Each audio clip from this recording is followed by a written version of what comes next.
Dear students, मैं ज्योति Saxena MS college Bikaner से।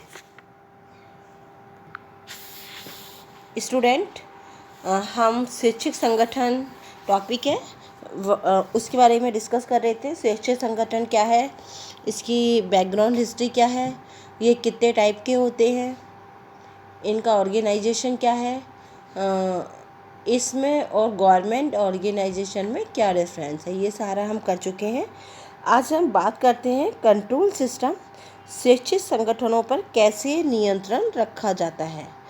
हमारे भारत में स्वैच्छिक संगठनों पर कुछ इस प्रकार से कंट्रोल करा जाता है। हर स्वैच्छिक संगठन को कानूनी दर्जा पाने के लिए किसी न किसी अधिनियम के अंदर पंजीकृत होना जरूरी है।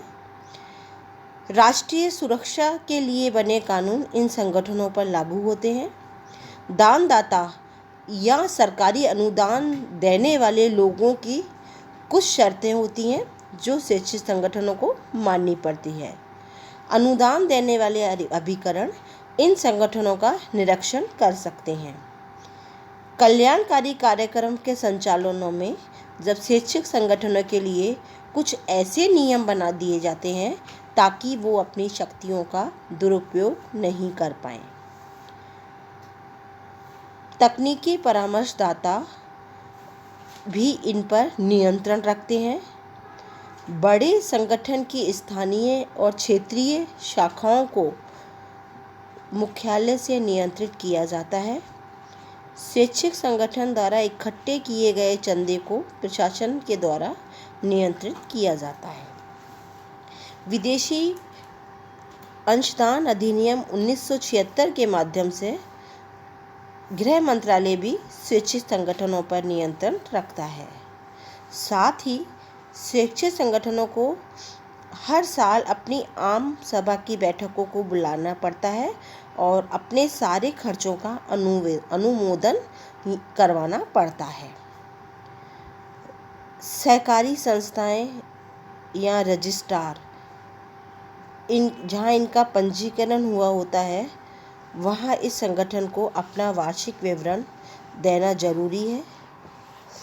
इसके अलावा संगठन राज्य के जो अनुदान मिलता है उससे अपना कार्य करते हैं, इसलिए उस पर केंद्र और राज्य सरकार के नियम और शर्तें इस पर भी लागू होती हैं। जिन संस्था के ये संगठन वित्तीय और तकनीकी सहायता प्राप्त करते हैं उनके द्वारा भी इन्हें नियंत्रित रखा जाता है।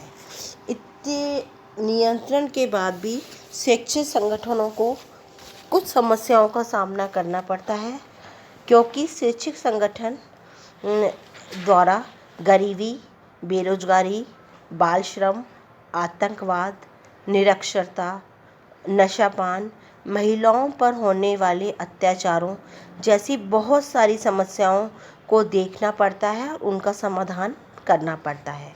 इन समस्याओं से लड़ने में जब राज्य और स्वैच्छिक संगठन बहुत अपने आप को असहाय पा रहे हैं, ऐसे में इन स्वैच्छिक संगठनों की असहाय या इनकी कुछ समस्याएं हैं वो इस प्रकार है। इनकी सबसे बड़ी समस्या है वित्तीय स्थिति इनकी बहुत कमज़ोर होना। आज महंगाई के बढ़ने के बाद जब आम वस्तुएं व्यक्तियों को नहीं मिल पा रही है, ऐसे में स्वैच्छिक संगठन भी इस समाज में ही चल रहे हैं। इन संगठनों को वित्तीय और निजी सहायता नहीं प्राप्त हो पाती और कई बार इसके प्रशासन, कर्मचारी और जो भी व्यक्ति काम करे उनके लिए वेतन ही नहीं मिलता। सरकार द्वारा यदि अनुदान राशि नहीं बढ़ाई जाती है तो यह संगठन कुछ बड़े संगठनों छोड़कर या तो समाप्त हो जाएंगे या इनका अस्तित्व ही दिखाई नहीं देगा। इनकी दूसरी सबसे बड़ी समस्या है योग्य और प्रशिक्षित कर्मचारियों का अभाव। स्वैच्छिक संगठन का केवल एकमात्र उद्देश्य होता है व्यक्ति का कल्याण करना और समाज की सेवा करना, लेकिन आज के इस युग में कोई भी जो पढ़ा लिखा व्यक्ति है वो समाज सेवा में कम ही रुचि लेता है, क्योंकि आज भौतिक का युग है। सब अपनी सुख सुविधा और वेतन की ओर ध्यान देते हैं। यदि कोई योग्य और अच्छा व्यक्ति इन संगठनों की सेवा देना भी चाहे तो वहाँ के कार्मिकों की सेवा शर्तें देखकर वो विचार ही छोड़ देता है। नौकरी में असुरक्षा, कम वेतन, पदोन्नति के अभाव में यहाँ कुशल कर्मचारी काम ही नहीं करना चाहते। वो चाहते हैं जहाँ उन्हें अधिक सुविधाएं मिले, अधिक वेतन मिले, वहाँ जाकर वो अपना काम करें। स्वैच्छिक संगठनों की सबसे बड़ी समस्या है जन सहयोग की कमी।